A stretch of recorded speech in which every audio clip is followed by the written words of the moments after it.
Estamos terminando. Ya nos queda solamente una más.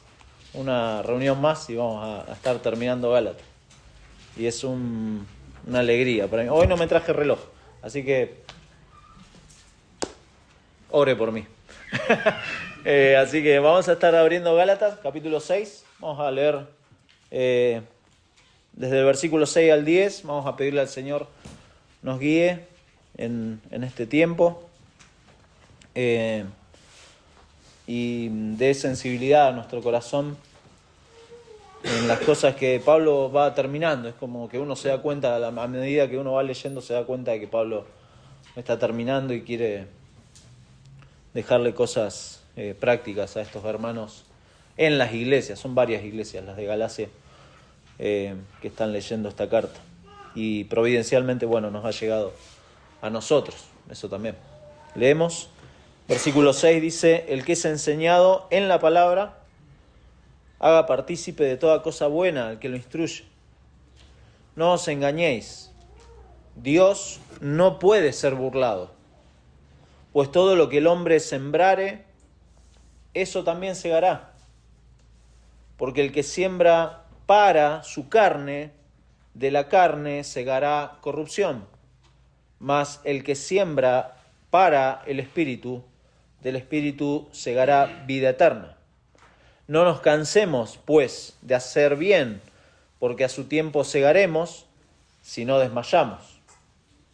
Así que según tengamos oportunidad, hagamos bien a todos, y mayormente a los de la familia de la fe. Nuestro Dios, te damos gracias por tu palabra que ha sido eficaz para salvar a pecadores, por medio de la obra de Cristo, el Evangelio que nos ha llegado a nosotros y tú has abierto nuestros corazones y nos has salvado y nos has prometido toda bendición espiritual en los lugares celestiales con Cristo y anhelamos aquel día en que vamos a poder ya disfrutar plenamente de esta salvación. Pero muchas gracias porque hoy podemos disfrutar de esta salvación preciosa y no solamente eso, sino que por medio de este evangelio hermoso que nos ha llegado, hoy podemos hacer el bien conforme a tu voluntad revelada en tu palabra.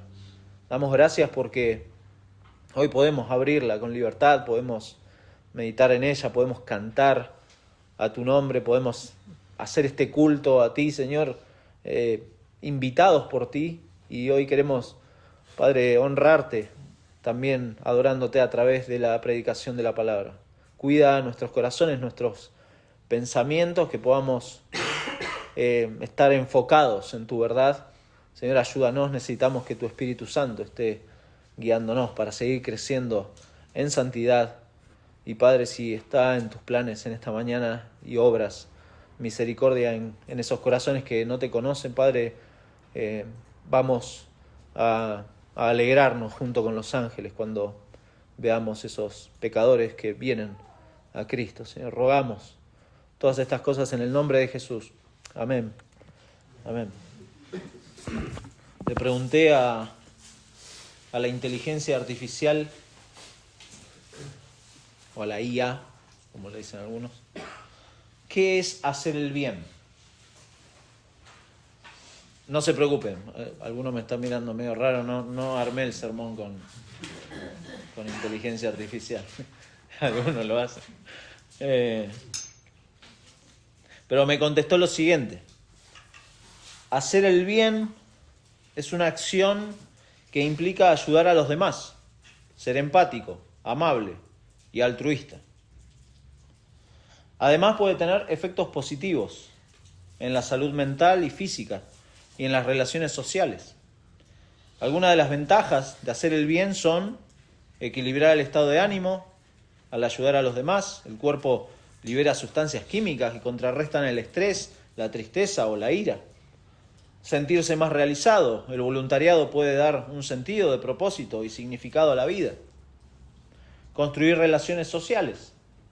Interactuar con otras personas puede aumentar la sensación de pertenencia y apoyo social. Desarrollar habilidades y confianza. El voluntariado puede proporcionar oportunidades para adquirir nuevas habilidades y aumentar la confianza en uno mismo, mejorar la salud. La bondad influye de forma decisiva en la salud. Bueno, interesante, no es una clase de ética, no se preocupe, no vamos a... Pero esto es una evaluación superficial, si no se consideran ciertos aspectos de hacer el bien. Por ejemplo, un teólogo, Wayne Grudem, dice que hay que ver por lo menos 4 aspectos. Hay que ver la acción en sí misma, hay que ver las actitudes de uno sobre la acción, los motivos o la razón por la que la persona hace algo y los resultados de la acción.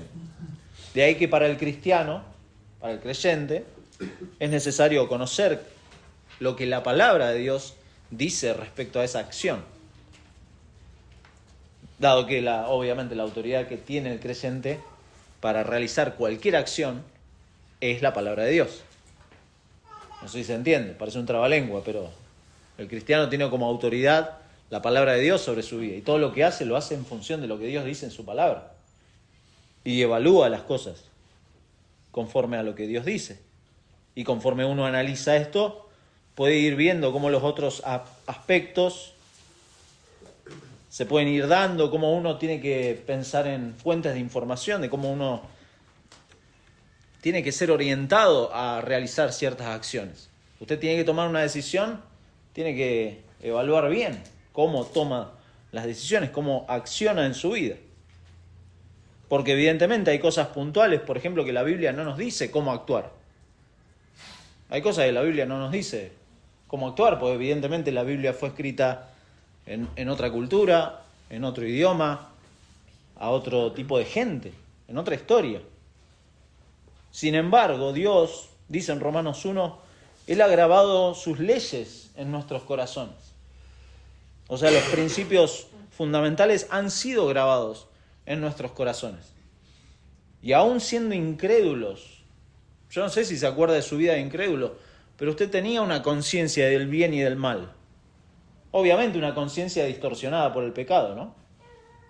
Por eso uno no piensa bien cuando es incrédulo, no siente bien, no actúa bien, y conforme uno se va hundiendo cada vez más en su pecaminosidad, pierde esa sensibilidad porque de hecho está muerto espiritualmente. Y todo el bien aparente que hacemos en nuestra carne, bueno, lo hacemos pensando en uno. Uno hace el bien y honestamente nunca piensa en glorificar a Dios cuando es incrédulo. Hay mucha gente que hace mucho bien. Hay gente que realmente dedica su vida a hacer el bien, pero no busca glorificar a Dios. Y entonces eso no tiene nada que ver. Por eso ha dicho Pablo que las obras de la carne son evidentes. Pues en última instancia siempre aparecen estas obras de la carne. Una lista que ahí Pablo presentó y que no termina. Porque uno puede ayudar a los demás. Uno puede ser, como me decía la inteligencia artificial, uno puede ser empático, puede ser amable, puede ser altruista, pero no buscar glorificar a Dios en todo eso. Y esto incluso puede tener efectos positivos en la salud mental, física, en las relaciones sociales. Y eso lo puede hacer cualquiera. Usted vaya al psicólogo y el psicólogo le va a decir, no, tiene que empezar a hacer esto, aquello. Y lo puede hacer, aún un incrédulo.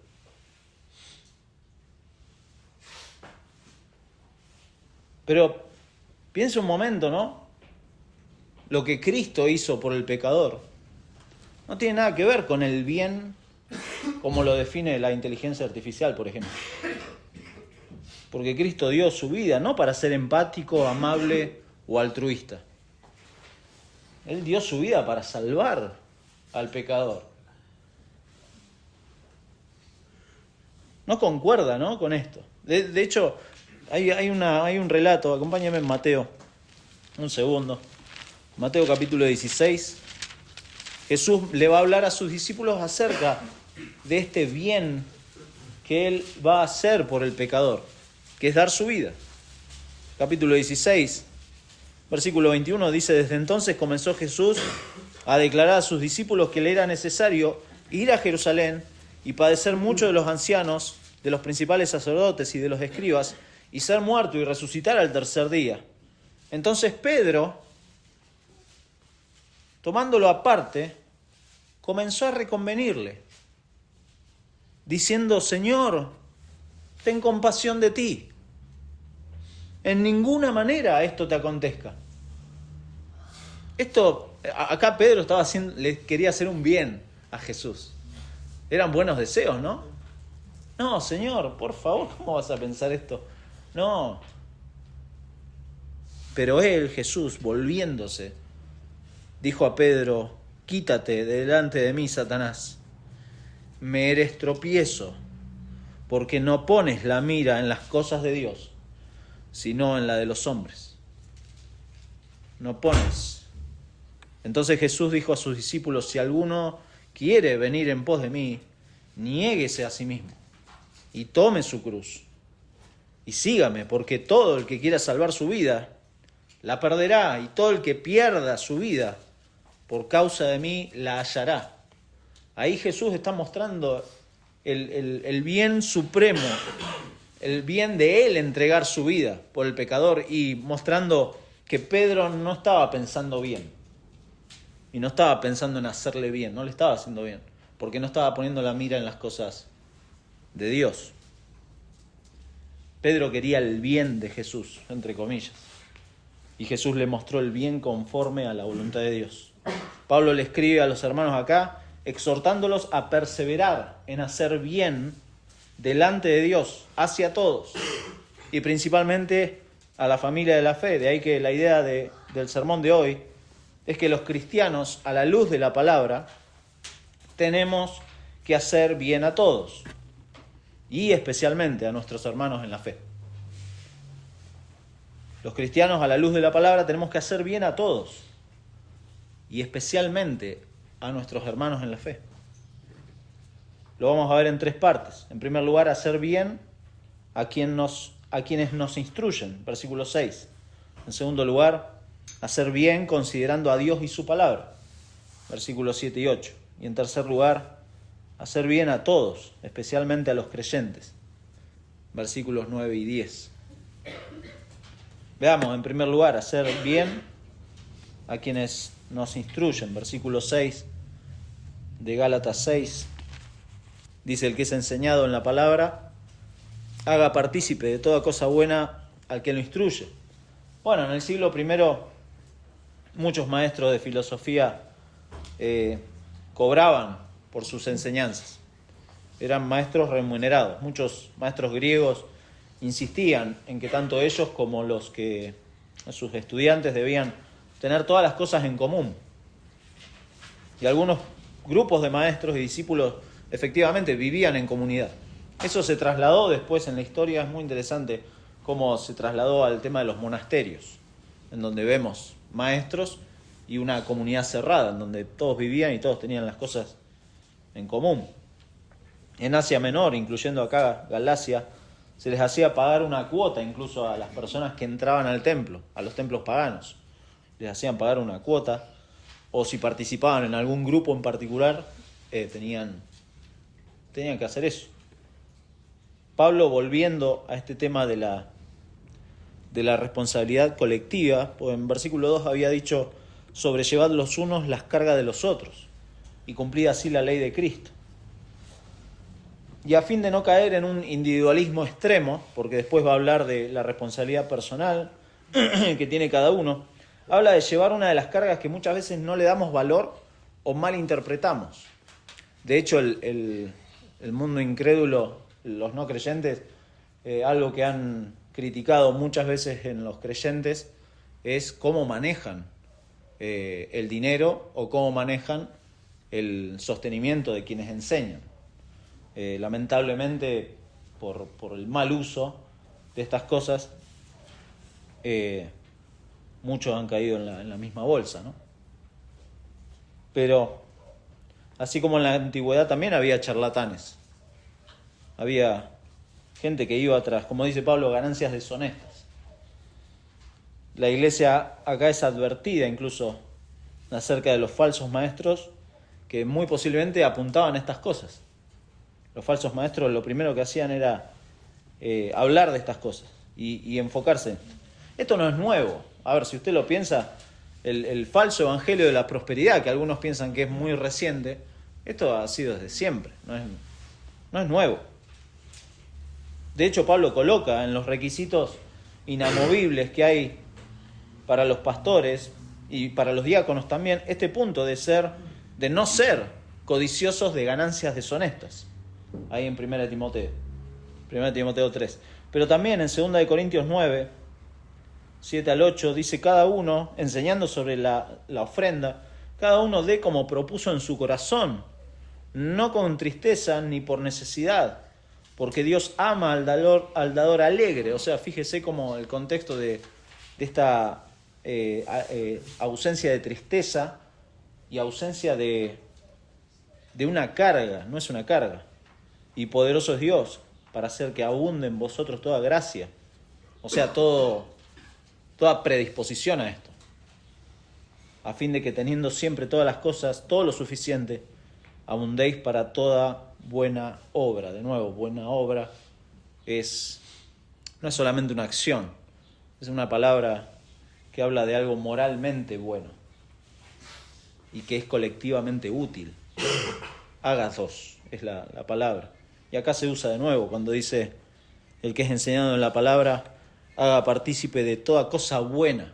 Agathos, de nuevo, algo bueno moralmente y no solamente financiero. Está hablando de comunión incluso. Así como es provechoso que alguien sea instruido, por eso lo reconocemos, es provechoso que alguien sea enseñado en la palabra, que alguien sea instruido, que alguien sea discipulado, que alguien sea afirmado en las verdades de la palabra de Dios. Claro que es lo que se espera de un creyente. Es algo que edifica para la comunión. Por eso usa esta frase, haga partícipe, que es la raíz de koinonía. Muy interesante. Porque habla de comunión, no habla solamente de, bueno, alguien me enseña y yo le pago, como hacían los filósofos en la Grecia antigua. Alguien me enseña, me instruye, es un profesor, es como ir a clases particulares. Usted paga, ¿no?, para ir a clases particulares. Bueno, los filósofos hacían lo mismo. Pero esto va más allá a la comunión. Haga partícipe, compartan este tiempo. Y si bien la mayoría de los comentaristas ponen este énfasis en el apoyo financiero a los maestros sanos, van más allá de eso.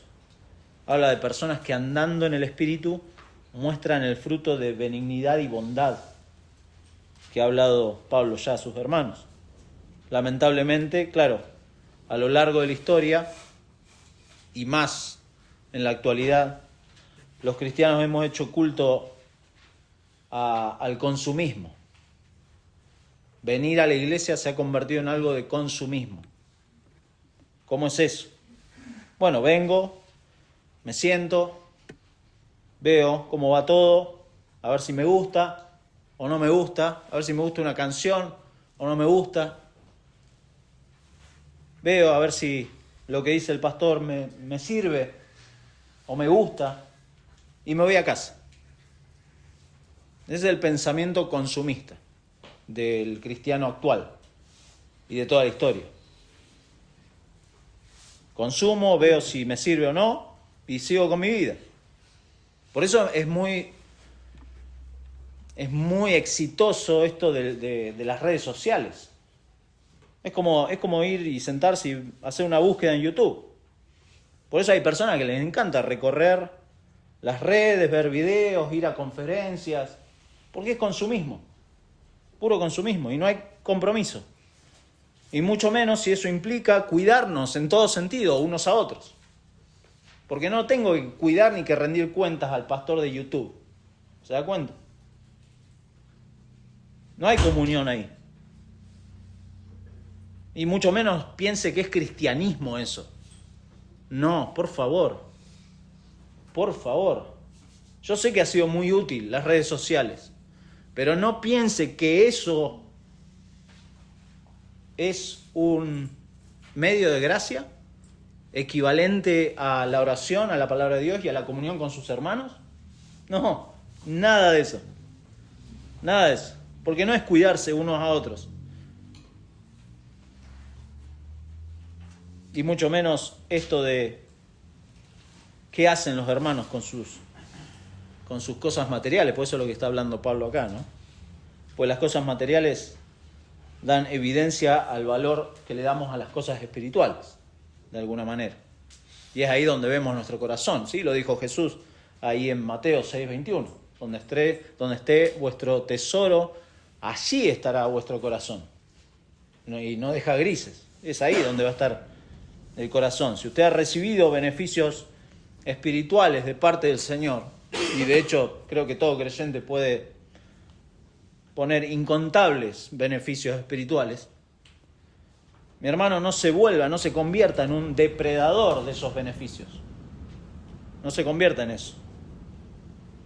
Porque, y de hecho en ambos sentidos, ambas partes pueden caer en un fraude en esto. Hay quienes no enseñan sanamente y demandan del pueblo beneficios económicos. ¿Sabían? Bueno, es terrible. Algunos no tienen abiertamente, impresionante. Claro, son cabras, ¿no? Las que están sentadas y consumen eso. Pero es impresionante, tenga cuidado. Tenga cuidado, tienen una teología errada e incluso amenazan a la gente. Amenazan a la gente de que, por ejemplo, si no ofrendan, les vamos a quitar la cobertura. No sé si lo ha escuchado. Tremendo. Bueno, esos son falsos maestros. Y la gente que los escucha y los sigue son incrédulos, son cabras que les encanta eso, consumir eso. No diga, no, pobre, debe haber gente que es del Señor ahí adentro. Bueno, si es del Señor y son ovejas suyas, el Señor las va a sacar de ahí. Pero si se mantienen en esos lugares, por favor no piense que pobres hermanos víctimas. No, tenga cuidado con eso. Porque se percibe acá como un legalismo en esos lugares. Similar a lo de los judaizantes, ¿no? Estos buscaban que los cristianos se circuncidaran y tenían celo por ellos, dice Pablo. Y es posible, claro, que en su itinerario de enseñar reclamaran el pago de sus servicios. Hoy le dicen a la gente, dale a Dios y Dios te va a devolver. Usan ese tipo de frases. Pero si usted está afirmado en la palabra y es enseñado en la palabra, no se va a dejar engañar. Y por eso el segundo punto es que hay que hacer bien considerando a Dios y su palabra. Los falsos maestros lo que hacen es aprovechar la ingenuidad de la gente y la carnalidad de las personas que no aman a Dios. Por eso digo, y quiero ser enfático en esto, que las personas que consumen estas cosas no son víctimas. No piense que son pobre gente que fueron atrapadas por este tipo de maestros. Quizá en principio sí. Pero si se quedaron en eso y les encanta eso, no están amando a Dios, sino que quieren una religión de resultados, una religión que se acomode a su forma de vivir. Ellos quieren eso, porque se encuentran amándose a sí mismos. Y Pablo advierte ahí, versículo 7, no os engañéis. No os engañéis, Dios no puede ser burlado. La palabra de engaño acá está en pasivo, pero a la vez es un imperativo, muy interesante. Esto es algo técnico, pero para entender, está en pasivo, pero es un imperativo. O sea, es una orden que da Pablo, pero está en pasivo. Y literalmente es no se dejen engañar. No es opción, no se dejen engañar. No se dejen engañar. El cristiano no puede permitir, de ninguna manera, el cristiano no puede permitir ingenuidad a la luz de las verdades de la palabra de Dios. Por eso al principio dije, si usted tiene una Biblia en su casa, dele gracias al Señor que providencialmente la tiene y ábrala y léala y aliméntese. Porque el cristiano no puede permitir ingenuidad en su vida a la luz de la palabra de Dios. No puede. No se puede usted permitir, hermano, ingenuidad. Por eso hace sentido el versículo 6, la frase haga partícipe, al hablar del sostenimiento de los que instruyen, pero sobre todo habla de comunión, de compartir en común la enseñanza sana de la palabra y ser edificados mutuamente con la palabra. Esto es personal, pero también es colectivo. Si usted, mi hermano, no quiere ser engañado por falsos maestros o no quiere ser engañado por los errores que traemos aprendidos del mundo o que nacen de nuestros pensamientos, la forma es considerar seriamente lo que Dios dice en su palabra.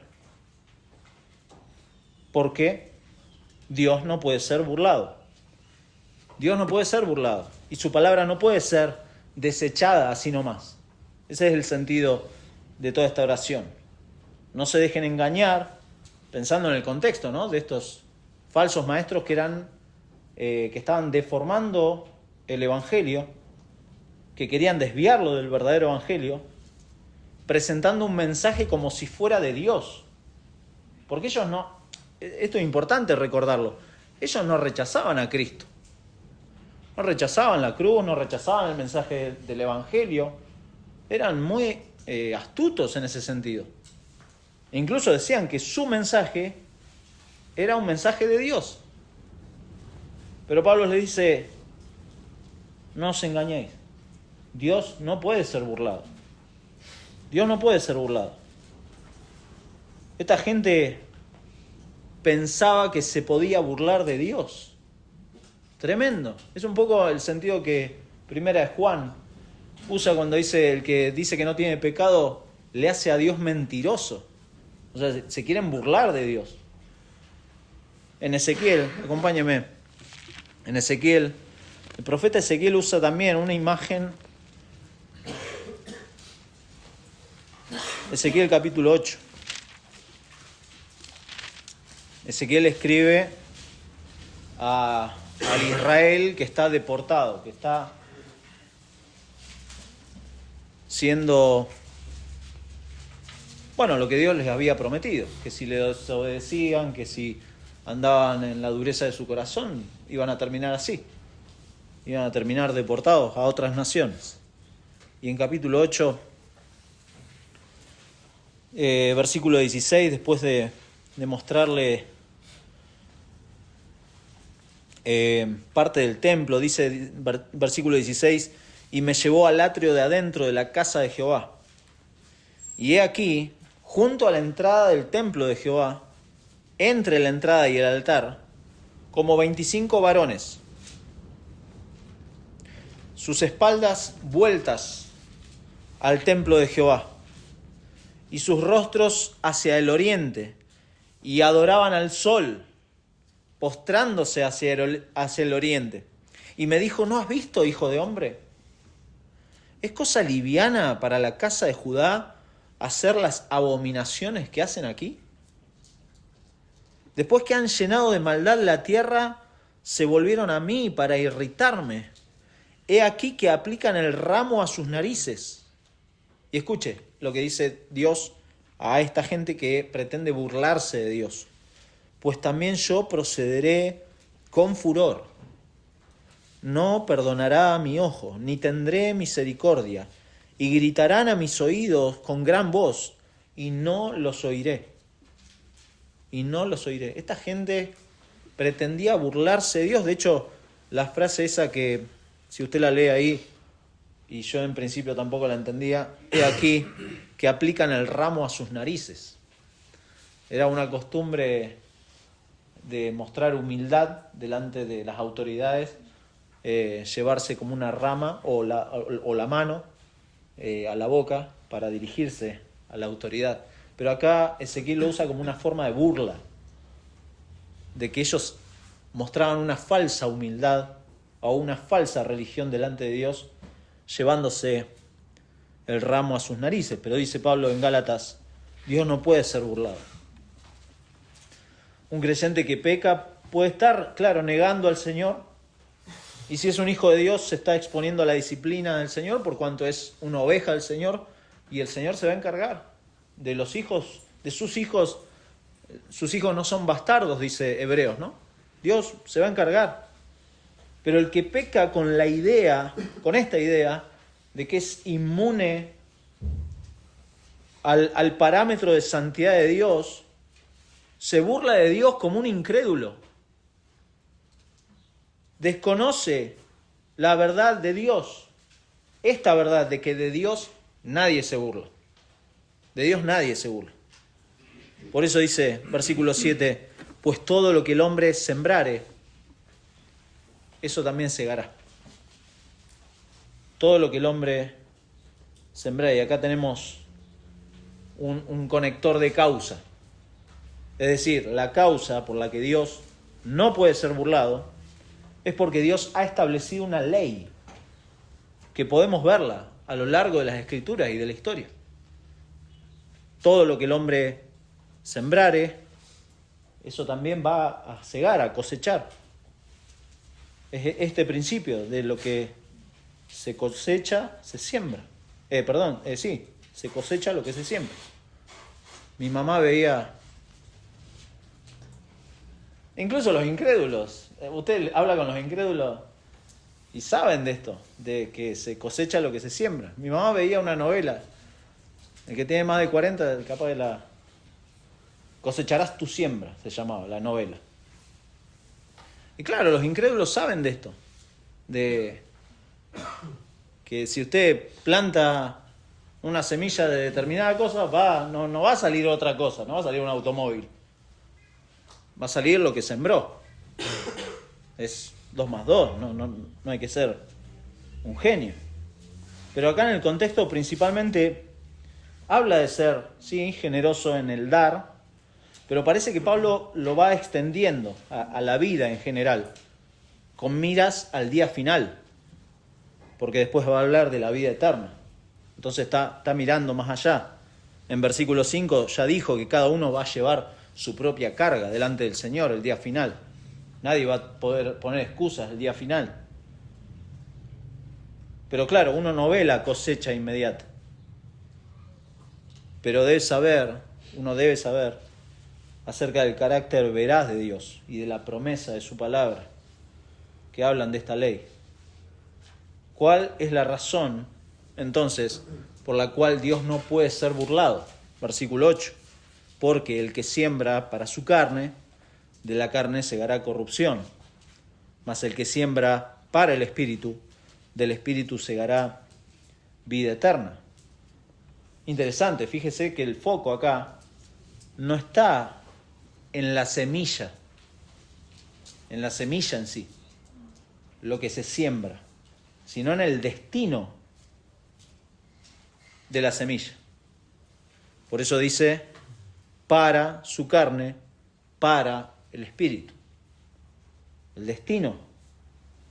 Y considerando el contexto, de nuevo, de ayuda material, claro, uno es responsable delante de Dios de su mayordomía. Sembrar para la carne acá significa utilizar todo lo que soy y todo lo que tengo para cosas para mi provecho y para mi gratificación carnal, de acuerdo a mis deseos egoístas. Eso es sembrar para la carne. De alguna manera esto va en paralelo con versículos 19 al 21, donde manifiestas son las obras de la carne. Claro, porque si uno es un mal mayordomo y realmente todo como lo administra, lo hace en función de la gratificación carnal, de acuerdo a deseos egoístas, va a terminar, en alguna instancia, manifestando las obras de la carne. Y si esto, lo preocupante es el patrón de vida, ¿no? Pues si esto es un patrón de vida, versículo 21 dijo que los que practican tales cosas no heredarán el reino de Dios. Jesús lo dijo de otra manera, no podéis servir a 2 señores, porque o vas a amar a uno y aborrecer a otro. No pueden servir a Dios y a las riquezas. Entonces, sembrar para la carne es peligroso. Sembrar para el Espíritu es otra forma de decir que andamos, que somos guiados, que somos llenos del Espíritu. El cristiano que se ocupa en las cosas de Dios y no en las cosas carnales de este mundo, va a mostrar el fruto del Espíritu.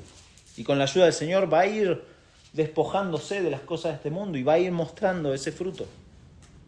Porque no solo hay dos lugares, si se fija, no solo hay dos lugares donde se está sembrando, sino dos resultados que apuntan al juicio final. Por eso dice en versículo 8 que el que siembra para su carne segará corrupción, el que siembra para el Espíritu segará vida eterna. ¿Se da cuenta? Está hablando del juicio final.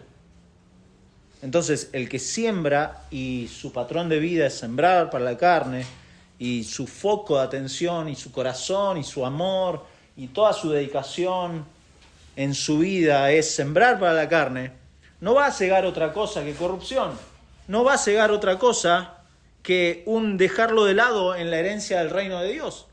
¿Se da cuenta? ¿Por qué? Porque esa persona toda su vida siembra para la carne, pero esto se convierte en una religión.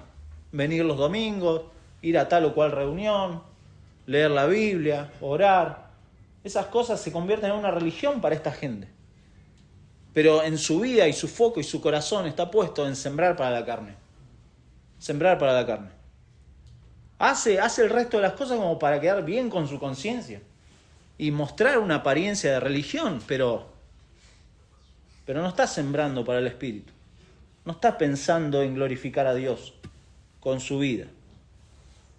Hay dos lugares para sembrar, hay dos resultados. Esto es tremendo porque es tremendo y es precioso a la vez, porque Pablo de manera pastoral está cuidando a los hermanos. ¿Por qué? Porque les dice que este evangelio de la gracia que él predica y que la iglesia del Señor predica, nunca deberían llevar al creyente a la flojera o al relajamiento moral. No, por eso después le va a decir a los Efesios, más adelante, hay unas páginas en capítulo 4, versículo 22, en cuanto a la pasada manera de vivir, hermanos, despojaos del viejo hombre que está viciado conforme a los deseos engañosos, y renovaos en el espíritu de vuestra mente, y vestíos del nuevo hombre, creado según Dios en la justicia y santidad de la verdad. Por lo cual, desechando la mentira, hablad verdad, y ahí empieza a dar todas las razones. Pero ya tenían esa manera de vivir anterior, despójense de eso, porque la verdad del Evangelio jamás debería ser un trampolín, una plataforma para el libertinaje o para echarle la culpa a Dios. Pues en definitiva eso, cuando dice Dios no puede ser burlado, muchas veces con nuestras vidas le echamos la culpa a Dios de cosas que yo no quiero cambiar, que yo abrazo, mi corazón está atrás de eso. No quiero cambiar, no es que no puedo, ya lo hemos dicho en otras ocasiones, no es que no puedo echarle la culpa a Dios, no puedo decir, por favor, Dios no puede ser burlado. No puedo decir, no, Dios no me ha cambiado esto. ¿Cómo que no? Dios le ha dado su Espíritu Santo, que es santo. ¿Cómo no va a poder? Sí que puede. Sí que puede. Pelee, porque esto es una guerra. Porque el Evangelio es ese motor. Pablo se lo dice a los Corintios, en 2 Corintios 5, es lo que constriñe al creyente para hacer el bien, considerando a Dios y su palabra. Su palabra que hemos creído para vida eterna. Lo que nos lleva finalmente, claro, a hacer bien a todos, especialmente a los creyentes. Pues la idea, dijimos, los cristianos, a la luz de la palabra, tenemos que hacer el bien a todos, mi hermano, pero de manera especial a nuestros hermanos en la fe. Una de las características que figura acá en versículo 22 es la paciencia. es la paciencia, saber esperar. El que se dedica o el que ha tenido vida de campo quizá sabe mejor que yo que hay que tener paciencia. Hay que sembrar y hay que esperar. Paciencia. Y es normal, claro, que en este cuerpo nos cansemos al no ver resultados. Eso es lo que nos pasa, ¿no? Que nos cansemos o que nos desanimemos por la falta de respuesta. Que nos frustremos por hacer las cosas bien, por querer hacer las cosas bien, una y otra vez, esperando que se cumpla al pie de la letra este principio de retribución. Que claro, estoy sembrando esto, tengo que cosechar esto, se tiene que dar enseguida. Somos como...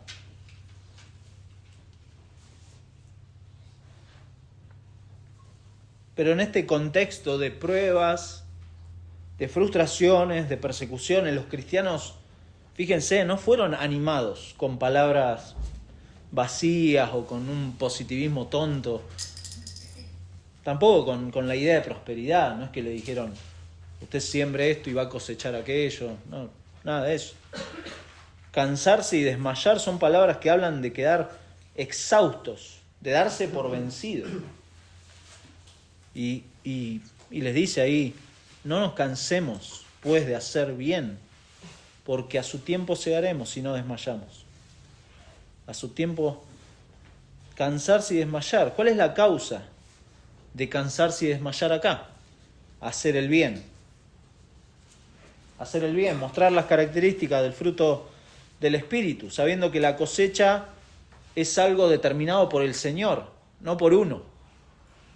No es que el que siembra en el campo, siembra la semilla y espera unas horas y dice, bueno, vamos. No, es Dios quien determina. Siempre es así. Dios determina en qué momento se da la cosecha y no uno. Y ahora me pregunto, ¿por qué estamos cansados? ¿Usted está cansado en su vida? Muchas veces, ¿por qué está cansado? Pregúnteselo. ¿Cuál es la razón de estar cansado? ¿Es por hacer el bien o es por otra cosa? Hay veces que la lucha con el pecado cansa, claro. Pero ¿nos mostramos así en todo en la vida? ¿Cansados, frustrados? ¿O cuando salimos de acá y estamos con nuestros familiares o con conocidos incrédulos, la pasamos bomba? Bueno, entonces no está tan cansado. ¿Se da cuenta? No está sufriendo realmente. Quizás está usando, y tenga cuidado de eso, de aparentar cansancio o de aparentar pesar y usar eso como un mecanismo de demostrar santificación. A ver si me explico. Usted puede venir acá, nos podemos reunir, no sé, con los hombres, las damas, y mostramos en nuestros encuentros como un pesar por el pecado y la lucha, y estoy luchando, pero después va con sus familiares o con sus amigos incrédulos y no muestra ese pesar. Y la pasa bien, en su trabajo, no sé si... Hay que tener ese cuidado, porque muchas veces usamos eso de mostrar el pesar entre nosotros, entre los cristianos, como un mecanismo de que yo soy más santo porque estoy luchando. ¿Se entiende? Pablo dijo en versículo 5 que cada uno llevará su propia carga delante del Señor. Piense por un segundo, si tuviera que presentarse hoy, ahora, delante del Señor, ¿cuál sería la razón de su cansancio? ¿Por qué está cansado? ¿Qué es lo que lo cansa? ¿Hacer el bien? Martín Lutero escribió lo siguiente, resumiendo de manera preciosa, poética. A pesar de que era medio tosco Lutero, a veces era poético. Y escribió: acerca de cómo un cristiano manifiesta el amor de Cristo en su vida. Y dijo lo siguiente, y cito: cuando tengo esta justicia dentro de mí, desciendo del cielo como la lluvia que fecunda la tierra. Es decir, salgo a otro reino y realizo buenas obras siempre que se presenta la oportunidad. Y da ejemplos. Si soy ministro de la palabra, predico, consuelo a los entristecidos, administro los sacramentos. Si soy padre, gobierno mi hogar y mi familia, educo a mis hijos en la piedad y la honradez. Si soy magistrado, desempeño el cargo que he recibido por mandato divino. Si soy siervo, atiendo fielmente los asuntos de mi Señor. En resumen, quien sabe con certeza que Cristo es su justicia, no solo trabaja alegre y gustosamente en su vocación, sino que también se somete por amor a los magistrados, también en sus perversas leyes, y a todos los demás en esta vida presente, incluso, si es necesario, a la carga y al peligro, porque sabe que Dios así lo quiere y que su obediencia le agrada. Y que su obediencia le agrada. Dios así lo quiere. Dios nos ha salvado para hacer el bien a todos, y mayormente, dice ahí, a la familia de la fe. Fíjese cómo Pablo inicialmente se centró en el trato de la congregación a sus ministros y cómo este amor se expande a toda la congregación y luego va más allá. Los que son espirituales hacen bien a todos. ¿Y quiénes son espirituales? Todos los creyentes, porque tienen el Espíritu Santo. En otras palabras, mostrar amor, amabilidad, paciencia, gentileza y cosas similares a todos los que nos rodean. Eso está diciendo Pablo. Usted no puede tratar mal a un hermano, obvio. Claro, ¿cómo vamos a tratarnos mal entre nosotros? Pero tampoco puede tratar mal a un incrédulo. Cuidado. A mí me pasaba al principio, ¿no? Cuando uno la ignorancia es tremendo, porque uno empieza a comprender esto de la justicia de Cristo y que Cristo lo eligió a uno para salvación, para la gloria, y es como que se empieza a inflar y empieza como a menoscabar al incrédulo. Pero tenga cuidado, el incrédulo es un muerto espiritual. Y usted tiene que mostrar compasión, no rudeza, con el incrédulo.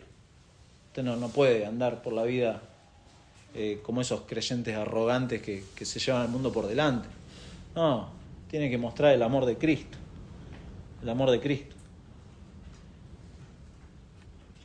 Según tengamos oportunidades. También, re interesante. Kairos es la palabra para oportunidad, que acá no está hablando de manera ocasional. Pues nosotros usamos esa palabra oportunidad para hacer algo de manera ocasional. Se refiere puntualmente a esta oportunidad única y fija de esta vida, de servir a otros en el nombre del Señor. No es que usted o yo tenemos que esperar, esa frase que usamos, tenemos que esperar que se dé. Eso entendemos por oportunidad, esperar que se dé. No, nuestra vida, toda nuestra vida, es esa oportunidad. Usted no tiene que esperar que se dé. Por eso este versículo 10 funciona como una buena conclusión de todo lo que viene diciendo. Así que, se puede traducir por lo tanto, en conclusión, tanto los recursos que podamos tener como el tiempo de vida que vivamos son limitados. Son limitados. ¿Usted sabe cuánto tiempo le queda de vida? No sabe, nadie sabe. Bueno, esa es la oportunidad de la que está hablando Pablo acá. Lo que le queda de vida es la oportunidad que Dios le ha dado a usted, mi hermano, para hacer el bien a todos, y mayormente a los de la familia de la fe. Este es el momento. ¿Qué va a sembrar para la carne? ¿Va a sembrar para el espíritu? No, este es el tiempo. Así que, en conclusión, uno tiene que vivir de esta manera. Hay prioridades en estas cosas. Y fíjese, la prioridad es la familia de la fe para el creyente. Es prioridad. Esto no significa que se está descartando acá la ayuda a otros, a los incrédulos, pero sí establece un orden de prioridad en esto, y es muy interesante. Por eso dijimos que los cristianos, a la luz de la palabra, tenemos que hacer bien a todos, pero de manera especial a nuestros hermanos en la fe. El mundo busca por todas partes y de manera equivocadas muestras de afecto, manifestaciones de amor, muestras de bondad, de compasión. Temporalmente encuentran esas cosas, porque la imagen de Dios en el hombre, si bien está distorsionada por el pecado, deja entrever que el ser humano puede hacer cosas buenas, pues las puede hacer, y por eso es algo ocasional, sí, en los incrédulos, y cosas que uno hace quizá algo bueno y de golpe lo contrasta con algo terriblemente malo. El incrédulo vive así. En cambio, el creyente es llamado por Dios a reflejar el amor de Cristo a todos, en todo momento. En todo momento. Lamentablemente, los prejuicios, el temor al hombre, el temor al qué dirán, o la desobediencia a Dios abiertamente, nos lleva a pecar y a dejar de hacer el mayor bien que podemos hacer a este mundo incrédulo. ¿Sabe cuál es el mayor bien que usted le puede hacer como creyente a este mundo incrédulo? Llevarle el Evangelio, llevarle a Cristo. Ese es el mayor bien. ¿Por qué no le habla de Cristo a las personas? ¿Qué está esperando que se dé? ¿Está esperando la oportunidad? Esta es la oportunidad, esta es su vida. El Evangelio es su vida. Está buscando, yo muchas veces me pregunto, ¿estoy buscando generar amistad, ser aceptado socialmente para luego hablarle? Bueno, no sé si, hay veces que eso quizás es una excusa que yo pongo para no hablarle, finalmente. Pablo le aconseja a Timoteo, ya vamos terminando, 2 de Timoteo capítulo 4, versículo 1, le dice, te encarezco delante de Dios, lo hace de forma sublime, ¿no? Delante de Dios y del Señor Jesucristo, que juzgará a los vivos y a los muertos en su manifestación en su reino, que prediques la palabra, que instes a tiempo y fuera de tiempo.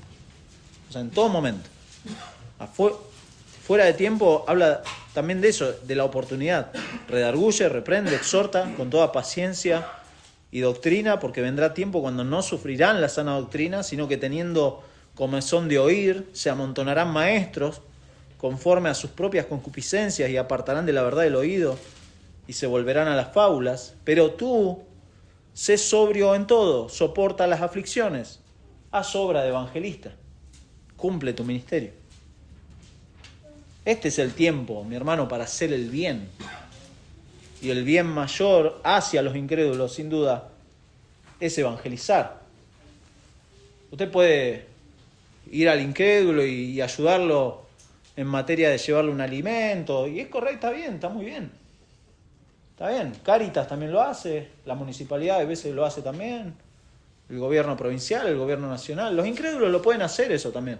Pero el mayor bien que el cristiano tiene que hacer, y es nuestra responsabilidad, es llevarle a Cristo, es llevarle el Evangelio. Claro, ayude al incrédulo, haga bien a todos, pero no deje a un lado la verdad de Dios, no deje a un lado el Evangelio.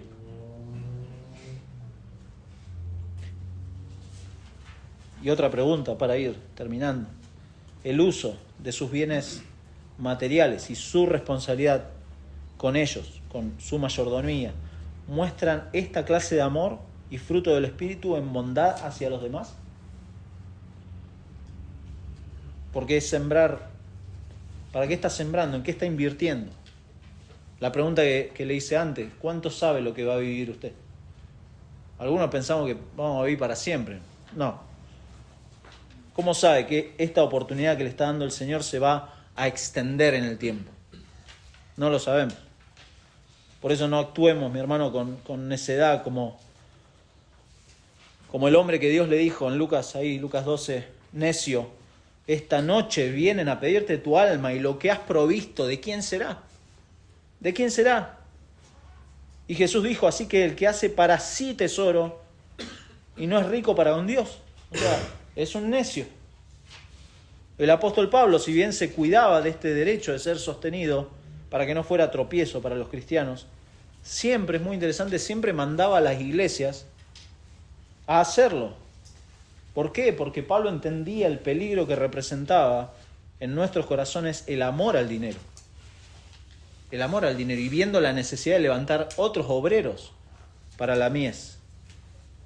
Un peligro que el mismo Señor advierte en Mateo 6:24. Y lo dijimos, ninguno puede servir a dos señores, porque aborrecerá al uno, amará al otro, o estimará al uno y menospreciará al otro. No podéis servir a Dios y a las riquezas. No se puede.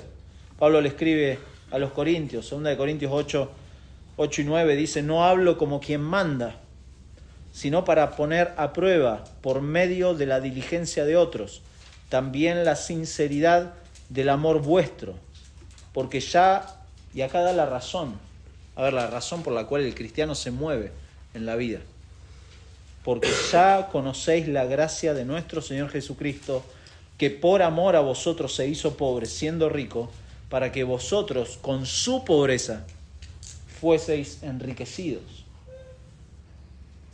¿De qué manera fuimos enriquecidos en Cristo? A través del Evangelio, sin duda. ¿Qué mayor riqueza que la que tiene el creyente de saber de que va a ser glorificado, porque ya ha sido justificado por el Señor? ¿Y entonces qué va a hacer en esta vida? ¿Sembrar para la carne? No, de ninguna manera. De nuevo, Pablo acá se enfoca y se preocupa de que los hermanos en Galacia no sean engañados por falsos maestros, pero no deja de exhortarlos a hacer el bien. A hacer el bien, que los miembros de esas iglesias tengan en estima a quienes instruyen en la palabra, lo cual, como iglesia debería llevarnos a pensar y a orar por obreros, por más obreros, que se considere las necesidades de ellos y que todos los hermanos de la iglesia sin duda miren también hacia afuera. Afuera está, mi hermano, la mayor necesidad, la necesidad del Evangelio. ¿Y sabe qué? No tenemos mucho tiempo. Esta es la oportunidad. No tenemos mucho tiempo. ¿Usted qué sabe cuánto va a vivir? ¿O qué sabe cuándo el Señor va a volver? Entonces esta es la oportunidad. No tenemos mucho tiempo. No hay mucho tiempo. ¿En qué se está cansando? ¿En qué está gastando sus fuerzas? ¿En qué está gastando sus recursos? ¿Qué se está dedicando a hacerse un nombre? ¿A levantar su pequeña torre de Babel? ¿En qué se está? ¿Qué quiere ser apreciado? ¿Que lo tengan en cuenta? ¿Acaso Cristo no lo ha tenido en cuenta? Déjeme decirle, se va a cansar y se va a desmayar en algo que no tiene sentido si usted está sembrando para la carne. Pero si usted es creyente y está sembrando para el Espíritu, tenga paciencia. Ya va a llegar la cosecha. Ya va a llegar. Mientras tanto, siga haciendo el bien que el Señor le ha mandado a hacer. Siga haciendo el bien. La cruz nos recuerda eso. Pablo en versículo 14 va a decir, lo vamos a ver el domingo que viene, lejos esté de mí gloriarme, sino en la cruz de nuestro Señor Jesucristo, por quien el mundo me es crucificado a mí y yo al mundo. Si usted no es creyente y está viviendo su vida a su manera, rechazando a Dios, sembrando para la carne, hoy tiene otra oportunidad de parte del Señor de escuchar la voz del Señor. Y es mi deseo, y creo que el deseo de todos los hermanos acá, que si usted ha entendido que es un pecador y que sus buenas obras no le van a garantizar la vida eterna para nada, y entiende que Jesucristo es el único camino para llegar a Dios. ¿Por qué? Porque gracias a Él uno puede llegar a Dios.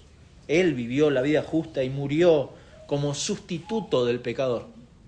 El glorioso intercambio, Él fue. Si ha entendido esto, entonces pídale misericordia al Señor y arrepiéntase y venga a Cristo. Y venga a Cristo. No espere. No, tengo toda mi vida por delante. No espere. No espere a cosechar corrupción y condenación. Porque eso, el que rechaza a Cristo, el que pretende burlarse de Dios, lo que está haciendo es sembrando para la carne para cosechar corrupción, que es sinónimo de condenación. Por eso, mi amigo, si usted no es creyente, venga a Cristo. Venga a Cristo, Él es el camino, Él es la verdad, Él es la vida.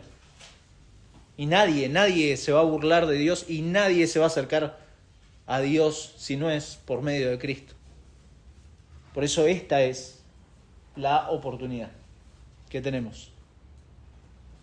No nos cansemos, mis hermanos creyentes, no nos cansemos en cosas vanas, no nos cansemos de hacer el bien. Va a llegar la cosecha, no nos cansemos. Miremos a aquel que no se cansó, nuestro Señor Jesucristo, quien a pesar de haber sido rechazado, sufrió lo oprobio y lo menospreció al oprobio, para ir a la cruz por amor a usted, mi hermano. Entonces, ¿en qué está cansándose, entre comillas? Si Cristo ha dado su vida por usted, ¿en qué la está usando usted ahora? El Señor nos ayude, porque Él nos ha dado su Espíritu Santo. No es que nos ha abandonado dándonos órdenes a través del apóstol Pablo y nos abandonó así, nos ha dado su Espíritu Santo. Y ahora, claro, podemos aprovechar esta preciosa oportunidad de vivir para Él, Vamos a orar. Señor, te damos muchas gracias por Jesucristo. Creo que no hay ningún otro motivo de gratitud delante de ti.